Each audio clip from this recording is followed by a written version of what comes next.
რაც სიღრმეზე უნდა გაკეთდეს დეფორმაციული შეკუმშვის ნაკერი, მოჭიმულ იატაკში, ეგრეთ წოდებულ სტიასკაში. წინა ჩემს ვიდეოში ტემპერატურულ და დეფორმაციულ ნაკერზე ბევრი კითხვა შემოვიდა თუ რა სიღრმეზე უნდა გავჭრათ დეფორმაციული ნაკერი. და ეს არის ძალიან სწორი კითხვა. დავიწყოთ იმით, რომ ბევრი ფიქრობს, რაც უფრო ზედაპირულია ჭრილი, მით უკეთესია ეს, მაგრამ სინამდვილეში არის შეცდომა. თუ ნაკერი ძალიან ზედაპირულია, ბეტონი გაიბზარება იქ, სადაც თავად გადაწყვეტს და არა იქ, სადაც ჩვენ დავგეგმეთ. სწორი სიღრმე არის მოჭიმულ იატაკში სისქის დაახლოებით მე-13.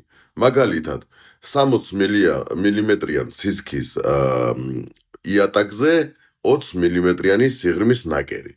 90 მმ-იან სისქეზე 30 მმ სიღრმის ნაკერი.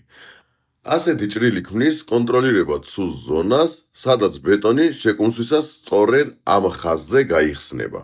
ასევე მნიშვნელოვანია დრო. ნაკერი უნდა გაიჭრას მაშინ, როცა ბეტონი უკვე საკმარისად გამაგრებულია, მაგრამ ჯერ ქაოსური ბზარები არ წარმოქმნილა. მეგობრებო, შეგახსენებთ, რომ ჩვენ გვაქვს როგორც ერთჯერადი კონსულტაცია, ასევე შეგვიძლია ვაწარმოოთ თქვენი ობიექტის ხარისხის სრული კონტროლი. დიდი მადლობა ყურადღებისათვის, გამოიწერეთ ჩვენი გვერდი, აქ ვსაუბრობთ მშენებლობაზე მარტივი ენით.